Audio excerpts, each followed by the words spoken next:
Hey guys, I played Pentiment some while ago and it really struck me like something else. While I was playing and diving into the narrative and the characters, and the gameplay, I really felt that I was playing something quite like nothing or very little that I played before, right? You know that feeling, right? When you play something that feels very unique, feels very special in a way. Maybe, it's not necessarily the best game ever made, but it provides you something different, something you have never experienced before in a game or in very few media. I was thinking about that and telling myself how important it is for us as players or game developers to strive to play different things, right? Because many times games feel like just the next shooter that you have to play, just that next same kind of experience. And it's so important for us to have those different games, different experiences, something that can tell you something different, have something different to say as a game, as a piece of entertainment, as a reflexive experience or whatever.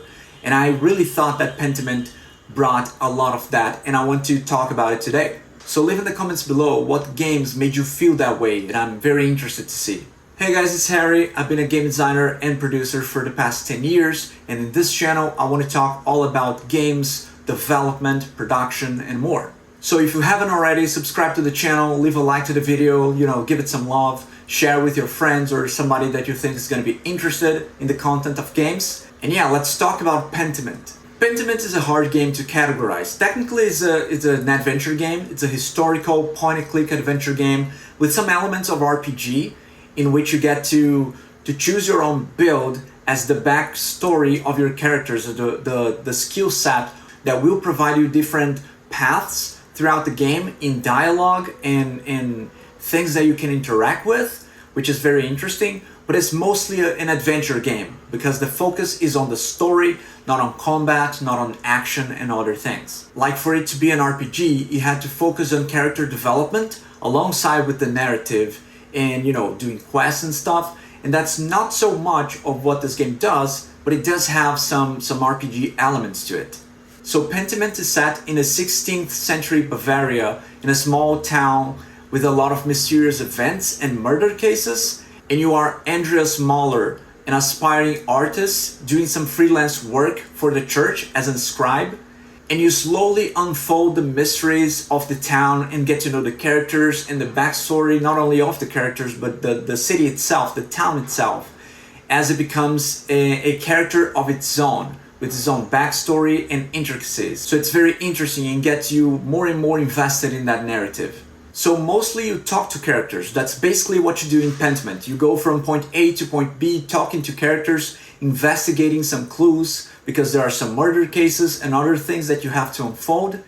And then you have this branching dialogue with different options depending on the skill sets of your character that you can pick. And those decisions will substantially impact how characters react to you, how the story unfolds, what parts of the town and the characters you get to experience. And that adds at least some level of replayability to the game. It's not infinitely replayable or anything, but it does give you a good incentive to go back and try something different, explore different options and different skills for your character. The art style, that's one of the selling points of the game if you like that kind of style. It mimics 16th century paintings that you have in the medieval times, and it's very faithful. It really feels like you are playing in a painting, right? Which is something very unique.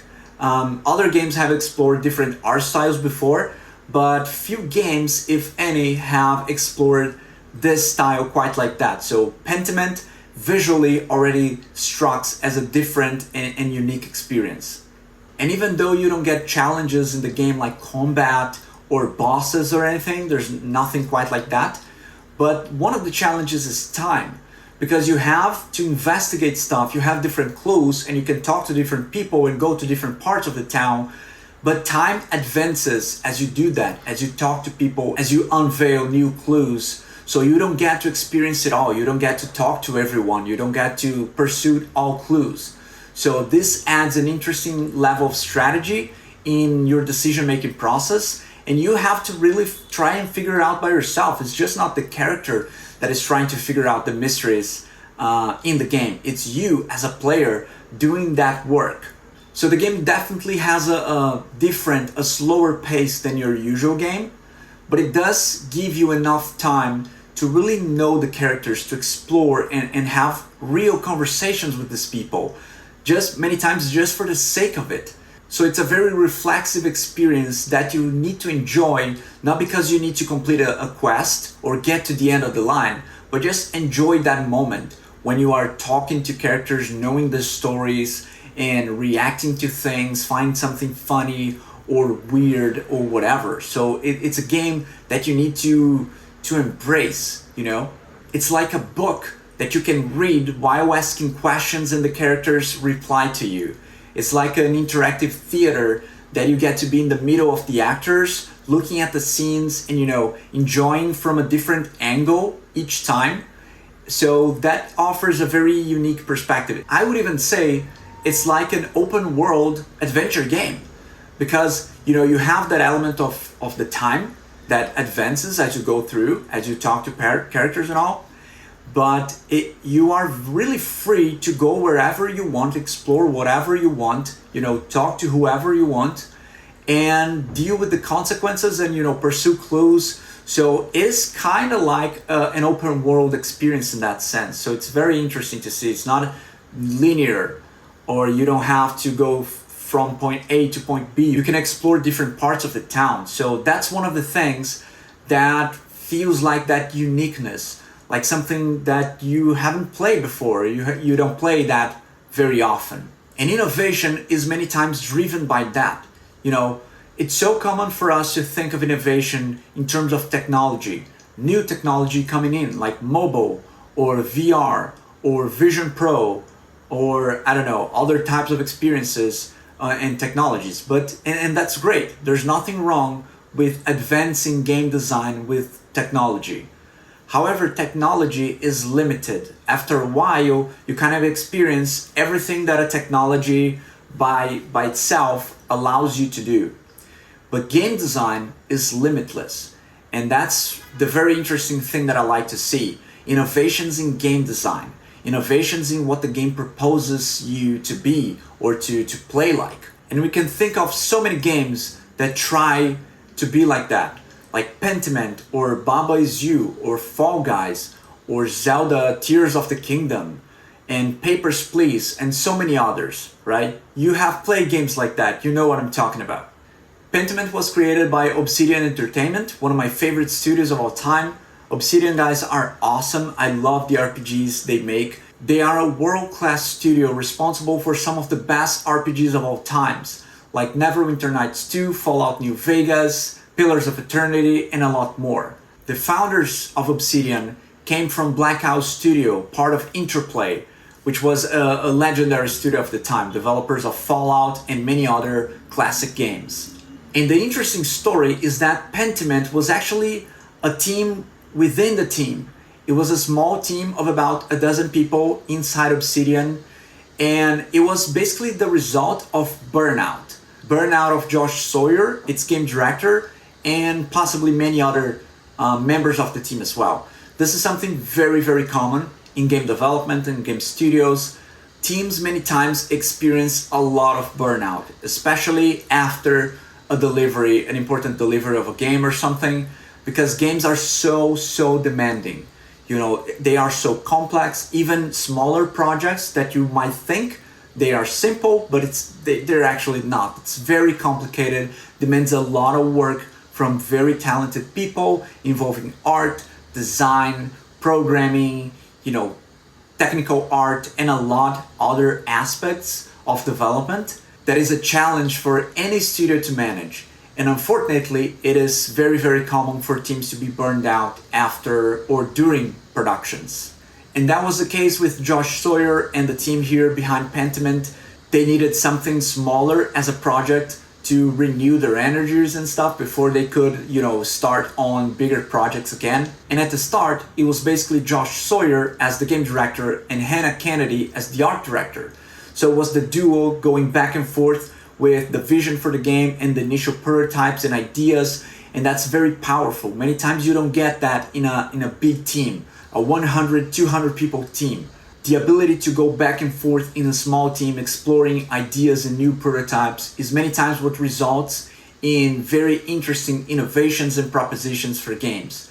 That's why you don't see, most of the time, right? We don't see a lot of innovation coming from big companies and big projects because there are so much at stake and they cannot take the risk. They cannot take a lot of risk exploring something new, something different. So that's why we see most of the time nowadays, I would say, those interesting and different ideas coming from smaller projects and teams that have less to lose, basically. And that's why I feel we as players or developers should be striving to play more and to finding, really tracking those games down, trying to find those unique experiences and talking about them and sharing them, to really kind of be incentivizing the industry to do more of that, right? Because I really believe that game design and games are some of the most elegant ways you can tell a story or interact with characters or with a world. And for us to be moving forward as a medium, we need more experiences like that, more things that challenge what games can be and what stories they can tell and how we can interact with them. Many times we are too comfortable in the status quo, in the same ways of playing the same things. And we need to be challenged as a community, as developers and players and a market. We need to be challenged to offer something more and something different. And I think this is very exciting to see. And one of those innovations that Pentiment brings so much to the table, it's something very unique and comes from a very interesting place. The typography. The fonts, the work that they do with the fonts. This game has a lot of dialogue. It's basically dialogue, but it doesn't feel verbose. And it's interesting because Obsidian, they are the developers behind Pillars of Eternity and Tyranny, like old style, hardcore CRPGs with a lot of text. If you're not prepared to read a lot of text, don't play these games. But here in Pentiment, it is clear that they had a different direction to go for. They still have a lot of dialogue, but they are so well written and so well conducted that you have the time to digest in small pieces and get to know the characters and the context. So it never feels like you're playing a lot of text, reading a lot of text while playing. Not only that, but they masterfully play with the fonts and the way the words appear on screen, like they are being handcrafted. And you get the lovely sound design as well accompanying the words. And different fonts represent different things in the game. Sometimes it's the emotional state of the character reflected there in the typography and how things look. So the fonts themselves, they are characters. You look at them in a different way that you do in practically all of the other games. So you see that understanding comes from real manuscripts. Pentiment is looking at old paintings, scrolls, and books and transferring those aspects, those elements to the game design. That is what makes so interesting here in the game. And that is one of the secrets of creating something truly unique, is connecting the dots nobody has connected before. And that doesn't mean that you invent the dots. You're not necessarily creating new dots. You're looking at dots people haven't realized. And many times for that to happen, you need to have, as a developer, as a creative person, a lot of repertoire. So you need to draw connections from different media, from books and films and comic books and paintings and theater or, science or whatever. Those things, the world is so full and so rich for you to explore and draw new ideas from. That is the genius. That's when you can connect dots that create innovation. So always think of that when we're creating a new design for anything, pretty much, not only games. So say, for example, something like Spider-Man Into the Spider-Verse. They were able to create this unique art style, not only based on comic books, but by a combination and amalgamation of different styles coexisting, living together side by side, creating this very unique feel that we don't get in other animations, especially in superhero animations. So you have comic book style, you have 2D, 3D art, you have collage, you have a lot of different things. It creates an explosion of colors and effects on the screen that was so impressive and rewarded them with an Oscar. That's how you achieve this unique style. Draw your inspiration from unique places, from places that you didn't think of before. So I really love games as a media, as a way to tell story and to connect with characters and to really experience the gameplay. So I think that pursuing those experiences or creating that yourself in anything that you do is so important for us to move the medium forward, move games forward in what they can do for people and for players. Alright, those were my thoughts. I think Pentiment is such an incredible experience. If you haven't played already, play it and come here and tell me how was your experience. Okay, that's it. Thank you very much, guys. Subscribe to the channel if you haven't already, and leave a comment below saying what other games you'd like me to cover. So, catch you guys next time.